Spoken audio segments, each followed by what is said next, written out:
Didn't realize you were recording already. Surprise, motherfucker. Surprise. Also, I'm Jonn Ritland, that is. The Durbinator. SmackDown Live is not very good. Yeah. It felt like an episode of Raw.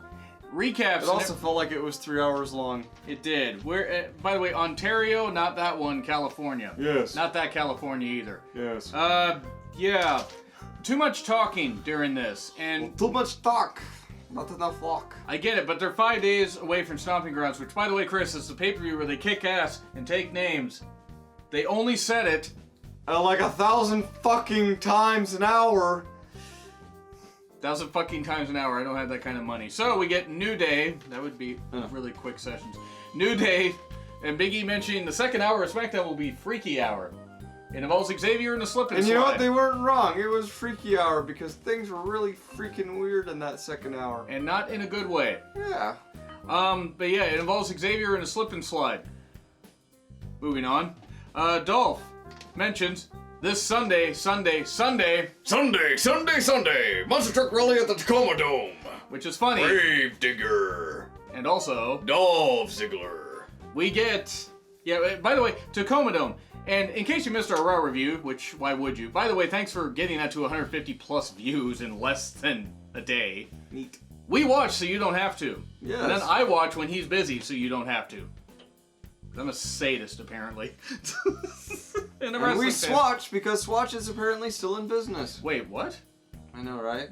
Seriously? Yeah. Fuck. Mind-blowing. I sounded so high right there. So, Swatch what you say. don't have subtitles. We get, no, Dolph, it should have been me, da-da-da. Dolph should not be in It the should have ring been anymore. me. Yeah, Dolph should not be in the ring anymore. Just go. Just go. Oh no, he's fine in the ring. It's just character. Right. I'm just saying that nothing's going to fix what happened to him. The last time he meant anything was in that feud with The Miz in 2016. His teaming with Drew was fine. Yeah, it helped bring Drew more back into the mainstream. And then they fucked that up this year. Yeah. God, have they ever. Of course, New Day's in the ring and says, well, you know, Dolph, Xavier has been itching, and you know what that means. It's time for him to use his PhD to good use and actually go get checked out. Itch and burn it down. That could be what Rollins and Becky do. Whoa. Moving on. Xavier and Dolph, it was fine, but here's the problem. It went on too long. Yes. They only had 4 matches on the show, but you could have put another women's match here. Which, Say that again. wait. How many matches did we have this entire 2-hour show? Okay, let me rephrase. They had 4 matches, and I said they could have put another women's match. They could have put a women's match on the show. Yes. They did not have a women's match on the show. Correct. Saudi Arabia, which should be, anyway, moving on from that, the government should be shut down. That's not happening. You can push the women. Yes, you can. What? No. And they haven't fucking done a good job. Zayn and Owens run down, and then Big E and Kofi and everybody get banned from ringside, and we have this match still going. And of course, Dolph is looking to finish off Woods, hide the NXT women's title. Spunking on the belt. So, the Cornette experience, you know what I'm talking about. Oh, fuck. Speaking of experience. Yeah, so Dolph wins. The match went on too long. Yeah. And then we get Shelton and the B team outside of Corbin's office because the B stands for Benjamin. And then Matt comes out of Corbin's office and says, Senior Benjamin. I wanted to hate that. I couldn't. I wanted to hate it. Yeah. I mean, it was good. It was Yeah, it good. was. It was good. It was good stuff. SmackDown tonight had some enjoyable moments. Don't get us wrong. It's just there were 4 matches on a 2-hour show. And no women's matches. When they have a lot of women, they have plenty of women. It's a go-home show, but that doesn't mean everyone has to go home. I mean, like, creative going home. Right. I know that it's Vince's final call, but I feel like I don't blame creative. Final call. Oh my! Isn't that cool? Calling, but Yeah. Isn't that cool, guys? Cool. You've never been cool, you fucking idiot. Anyway. So cool! Put him in the frickin' Arctic. You've made it immediately uncool. Yeah, but then we get a moment of bliss with Bayley. This was not good. This was not They're gonna have Alexa beat Bayley. I'm not gonna do the Stomping Ground predictions yet, but I have a feeling they're going to. I disagree with you. Bayley just can they freaking give Bayley somebody better? Alexa does not need to be in the ring to compete for a title, at least right away. Who'd you ever go against? Amber, Liv, Sonya, Mandy. You got 4 challengers right there. Mickey's got a torn I'd put her up ACL. against Sonya first. I think the two could have a really good match. I'd build up to Wait, you know what? I actually like your idea. Have Sonya lose, build up to Sonya eventually taking the title from Bayley, because Bayley should lose it to Sonya at SummerSlam. Yeah. She's not going to. It'll probably be to Mandy, or it'll be to Alexa. Which I get nothing against Mandy. I'm just saying I would rather they go with Sonya. But this didn't work. Alexa saying that Bayley was super mean to her and everybody was mean to her except Charlotte. Super mean to me. This was Alexa Yeah. shouting at Sasha, since Sasha apparently did not like Alexa backstage. Maybe because Alexa was short and Sasha didn't like her making fun of her lack of real hair. Which, whatever, it was what it was, and then all the women are tangled up with each other as like a female human centipede. I was gonna work that joke in here. You didn't need to. It's not even topical anymore. Are any of my jokes really topical anymore? Some of them require topical treatments. Some of them do. But yeah, Nikki like attacks Bayley because this is doing nothing for Nikki. By the way, No, it really isn't. nothing for the. This is the shit they have going on with the women. Nothing, no good angles They have Bayley working the two of them. against each other. Yeah, because Alexa's inevitably gonna betray Nikki, and Nikki's gonna be like, "I wish someone had warned me." Despite everybody fucking warning her Yeah. before. By the way, the coffee. Bayley had the coffee, so the coffee was back on tap. That's how much caffeine they need. They need to have coffee on tap. We then get Zelina talking to Apollo, or Apollo wanting to talk to Andrade since Andrade blindsided him last week, which you missed, and Chad Gable was there. By the way, Andrade blindsiding Apollo, and Zelina trying to flirt with him, and Andrade hitting the Mexican blindside, I guess is what we're going to be calling it, or at least I'll be calling it that. And Gable's there with a notepad. I don't know what they're doing with him. Gable... Zelina likes the blacks? To be fair, it's not... Well, see, that's... She's married to a black that doesn't have to worry about a traffic stop. Yeah, What? That is the joke. You just torpedoed my joke to make yours. I torpedoed my own joke. Yeah, he did. Yeah, I did. You're right, though. Gable, I know Gable's on 205 Live. Vince severely misunderstood her. I did. But we'll get to her husband, by the way. Since we differ on this. In a good way. It's a good thing to have a healthy debate. But Gable deserves so much better than this. He is such a legit athlete, and it's like, what? He's going to be an Olympic coach? You're going to go with this thing of him being the second Kurt Angle now? After you ruined him? And you're going to need to take 2 fucking years to rebuild him? No, I mean, they can't get Jason Jordan back in. Well, he stuck his neck out too far. That's the problem. What? By the way, Heavy Machinery's down there. The B-Team's theme hit. I instantly hate the show. B-Team was down first. Yeah, and It was Daniel Bryan and Rowan that were on the sidelines. This is true. They were on commentary. The B-Team's theme played automatically, half a grade off. B-Team! B-Team! Go, go, go! They played that in Seattle, and I wanted to go deaf, honestly. I like Axel in Dallas, but I hate the gimmick. I mean, I hate it. With a passion. It's good when they play the oblivious heels, like the oblivious guys who think they're the baby faces when they're really the heels. To me, they were tag team champions at this time last year. Correct. I think, or close to it. I think they actually might have won them in July. Still. That's probably why they were in this match, to determine who's going to be going up against Daniel Bryan and Eric. Well, no, it wasn't determining that. No, it was, well... No, it was announced midway through the match that Heavy Machinery is going up against Daniel Bryan and Eric Rowan. They are 5 days... So days... they were the sacrifice to make Heavy Machinery look better. 5 days away from fucking pay-per-view. Correct. Heavy Machinery. I wanna like Heavy Machinery more than I do. Then do. I don't... Why can't you? The goofiness... Why won't you do it? The goofiness is too much for me. They are having... Goofiness is too much for you? That's a good point, given the show that we have. No, I just... No, I get you. and you're right. They're entertained and they are having fun, and that's great. To me, I don't find it entertaining. Yeah. I don't. They're a good team. They're better than I thought they were. Go ahead. I like them. No, you I do. mean, they're entertaining, which is not something that people are allowed to be in WWE anymore. It should be. Yeah. But- Because they're the right amount, they're the right kind of entertaining that Vince absolutely fucking adores. The stupid kind of entertain. Yes. Oh, I mean, I'm just saying that's usually what Vince likes. Yeah. I mean, oh, by the way, Heavy Machinery win, and then I Rollins mean, late sticks and weights, how does Vince not get an erection from hearing that? from all that beef.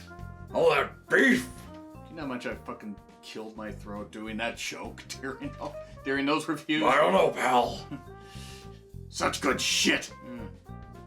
That's what Vince is. He's a big pile of shit right now. So, Rollins then attacks both the B team members with a chair. Because that's what the B stands for Baron.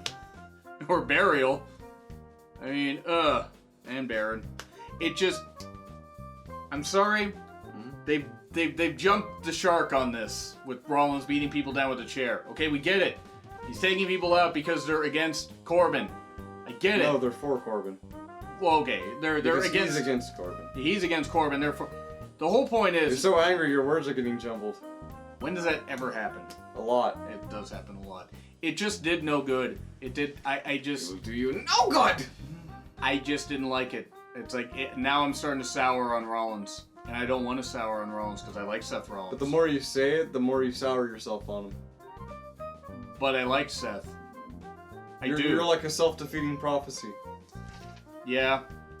It's kind of like me watching the shows, thinking that they're gonna get better, and they should. Mm-hmm. Raw was a pseudo step in the right direction, but it stumbled over its one foot like Kerry Von Erich. So we get Shane arriving. Zayn and Owens are pissed, and oh, by the way, we're gonna get another 2 out of 3 falls match. We just had one of those yesterday. Yeah. Get Shane off the fucking screen for good. Buck, please. This is doing nothing for nobody besides Shane. Doing nothing for nobody, so is it doing something for someone? Vince, it's doing something for Vince. Just loving a torpedoing everything I say. No, but you're right. It's doing something for... Vince still thinks that he's doing some good stuff, and he's not. And he's blaming everybody but himself for the ratings. Yep. And it's his fault. It is. Because it's all on him. He's the one that makes the final call. The things I say are offensive, right? Oh, yes, sir. Yes. Are you just saying yes? Yes, sir. All right, good enough. All right, perfect. Aleister Black promo. Fucking let him wrestle. For the love of Christ. Please. Stop. Stop. Please have him wrestle. You had a theory about this. Yeah, I mean, alternatively, it could have been he may have had a minor injury that they're just letting him recover from. They may have been letting him rest up before putting him on house shows, getting him back in the groove of things to maybe, push him to the fucking moon. Who knows? But one of the main things is that down in NXT, he really didn't have a character. He was a wrestler who could speak, but for the most part, didn't have, a character behind him. A gimmick, I should say, because that's what Vince believes in. And when his streak came to a Tommy end, Yes. When his streak came to an end at the hands of Adam Cole, baby, messing with the match. oh God, yes, it was allowing that. Johnny Gargano to pin him. Sorry, I forgot about that. Yeah. Good call. Derb remembers. Well, NXT, yes, you do. It is a good idea to have him have a character for the older WWE fans. Because there are people who still believe in gimmicks, and giving him a cult leader-like vibe is a good idea for Aleister, because Aleister understands that mindset. Now I ask this: is Vince smart enough to see that? No? Okay. I mean, I like your idea. They did have him beat Orton on a house show in 2019, which I'm sorry, to me doesn't mean much of anything, because Orton in 2019 doesn't mean But that to much. Vince, it means a lot. That's true. And that's the important part. Vince is also stuck in 20 years in the past, though. True, but what Vince sees goes. True. It just let Aleister wrestle, and I mean, Yeah. he's never going to be WWE champion. He should be. He should be. Kofi Kingston ends up champion. Yes, because the fans basically forced him to fucking do it. You don't think Alistair could reach that level? I don't think that Vince is going to push a guy that's not from America as champion. And I'm not talking about Brett. You know what I mean? Because he was from, at least North America. He's from Canada, but still. North American continent. I want to have faith in what they're doing with Alistair. I just don't, because I don't have faith in Vince being smart. Mm-hmm. Creative, maybe. Shane, Drew, and Elias. Drew is effectively about this close to being beyond repair. Elias, I'm not really sure what the fuck they're doing with him. They can have him do anything they want, because Elias will do it. He will. And he'll do it in such a way that the crowd will respond in the way that they need to. True, okay, but Drew, they are ruining him. Yeah, they shouldn't have him working under Shane McMahon like this. He should be an intimidating psychopath. Miz did have a good line, though, during this. He says, about Shane, I didn't know someone could sweat so much in slow motion. Or sweat faster in slow motion, I think is what he said. Yeah. And which was a great line. And then he just laid into Shane, saying he's sick of him on TV. He's taking away so many opportunities. I don't remember the exact line. In other words, Miz was speaking your language. I mean, he is. With a few less expletives. I regret cheering for Shane when he came back in 2016. Maybe if we didn't cheer for Shane... Yeah, but maybe if we didn't cheer for Shane, he wouldn't still be here. I think it was more of a desperation move because Vince can't be a heel on TV anymore because he's old. Yes, but they don't need the McMahons on TV anymore. Not to Vince. I agree, but Vince doesn't. Wish that limo explosion had actually happened. Truth shows up, by the way. Yes, because Shane tells Miz that he needs to find a tag partner in 10 seconds. And then Shawn Spears shows up now. And R-Truth pops out from under the ring, and Miz decides, Truth, you'll be my partner. The awesome Truth is back. Yeah, and then we go to commercial. Mr. Fuji recaps. That was the best part of the show up to this point. And Mr. Fuji has been dead for a few years. I love Mr. Fuji. We get AOP backstage. That is their SmackDown debut. They showed up in the Battle Royal, by the way. Yeah, they showed up in the Battle Royal, by the way, in Saudi Arabia. That's how they brought... Buddy Murphy was in there. That's how they brought Buddy Murphy onto the main roster. They announced him a while ago. Yes, but that's how they had him show up. Yep. And then we had the Iconics there. And then Asuka, Kairi, and Paige. Holy God, fuck. This is a great segment. They remember that Asuka and Kairi exist. Paige's interactions with the Iconics and mocking them was perfect. It was pretty damn good. Pretty good. They did the iconic pose. Asuka and Kairi looking adorable. I guess they're going to face off in a match next week on SmackDown or soon. Yes. And if they win, they get a shot at the tag titles.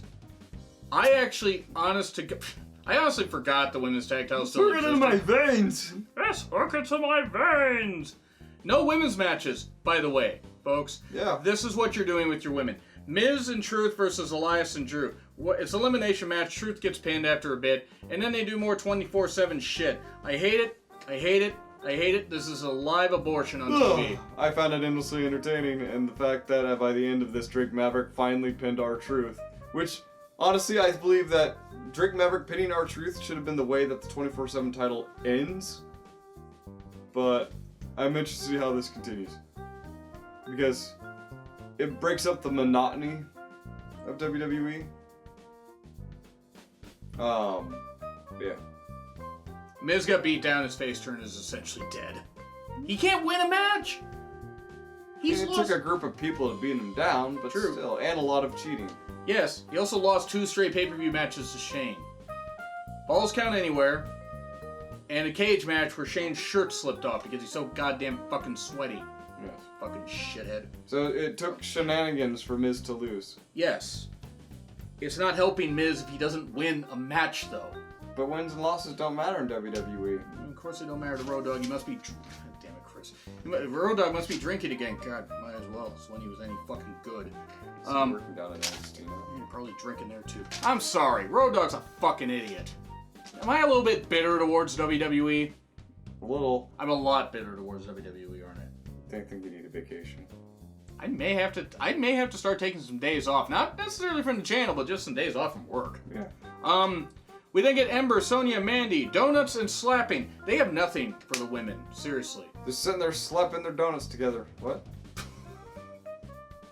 Is that a thing? Probably. I mean, it might be the Amber Moon, Angry and on a mission. goes and tries to address her grievances with Sonya Deville and Mandy. Sonya just kind of puts down the argument, so Amber decides to put down their donuts by throwing them up first. And then glazing all over them. That didn't happen. Wait. That did not happen. Stop that. Get some help. Don't think there's any helping me. Here's a beatdown. It just... This is the most lowbrow, for now, not mud wrestling and stuff like that and the bra and panty stuff, but this is the lowbrow shit they should not be doing with the women. They're fighting over petty shit. I mean, at least it's not a bra and panties match. Right, I'm saying... A wrestling match. Yes, but it's still lowbrow for now, given the talent they have. Correct. Vince hates women, by the way, that aren't... No, Vince loves women. He just hates wrestling. Yes. Vince hates... he loves sports entertainment. If only knew what entertainment and or sports was. Sure as fuck doesn't know what entertainment is. By the way, Firefly... I don't want those indie guys. I want wrestlers. I mean, athletes. Yeah. Firefly Funhouse on repeat. Have you listened to the Jericho podcast interview with SCU? It's no. Oh. Wait, what? Oh fuck, I gotta listen to that. Firefly Funhouse on repeat. Same thing. Learn about ancestry. Omaha Steaks. No, we Firefly Funhouse on repeat. It's the same thing from Raw. Yeah, you can't just repeat the same thing week after week. Can't show it to the live crowd when the live crowd doesn't fucking care. It's not that the live crowd doesn't care, it's that they're actually watching it. Because the camera pans, and where are they all looking? I mean, besides at their phones. At the screen. Be looking at a trash bin, that's where this thing belongs. Look, they could do some good shit with it. I just don't have faith that Vince is going to follow through on it. You would never give it a chance. Hey, Bray's doing... Am I wrong? No, because they ruined it in the first few weeks. And the Muscle Man dance where I'm just like, cool, wrestling's dead. Why is it dead? Wyatt? It's not. No, Wyatt is dead. Yeah, and then the 24/7 stuff with Truth and Drake and... Drake dressed up as Carmella with some fake boobs and everything, just... Drake, you clever bastard, you finally got it. I'm sorry, WCW. And then he stole a ref's truck, vehicle. I was gonna say, it was a ref's vehicle? Yeah. He was also an Uber driver, apparently. I was gonna say, what the fuck was that about? R-Truth asked him. Wait, what? Oh, fuck, you did. I'm sorry, I was on autopilot at that point. Oh, no. I'm sorry WCW lost the war with shit like this. Stomping Ground plugs. I'm not. Otherwise, Vince Russo would still have a job. Okay, fair. I'm just sorry that Vince is such an idiot. And apparently was lobotomized in 2001. Stomping Ground plugs once again. Time to kick ass and take names. This review is going... Time to chew ass and kick bubble gum. Wait. And I'm all out of ass. Wait, what? What? Sammy and Owens versus Kofi and Rollins. 2 out of 3 falls. Sammy gets pinned instantly. Owens gets stomped down later. Heyman is watching on the TV backstage. That's about the extent of this match. That's how much they care about Sammy. It was a good match, actually. It's just, it wasn't really... There weren't really any stakes in it. No Omaha stakes either. Yeah, I know. Rollins wins. The champs celebrate. If this does not end with Brock failing to cash in, what are we even doing here? Yeah, Sammy gets knocked out in the first 10 seconds and pinned, and then... I'm sorry, D. I did not like it. D+. Why does Vince hate the women? This is one of the lowest grades he's given SmackDown in a while. You know, it's because Vince is a goddamn cancer to wrestling. But if you do not agree with the D, or if you do, there's a poll up here. Yep. And you can vote on the poll. You can leave a comment down below, or hit like and dislike and subscribe. By the way, thanks for over 600 subscribers. I promise if Stomping Grounds is shit, I will actually be vicious, as opposed to the rosy-cheeked individual I usually am. You will be it without a cause. Correct. You'll be at a bear show. But I watch so you don't have to, folks. Anyway, I'm Jonn Ritland, that is... The Turbinator! And we'll see you for the Stomping Ground predictions.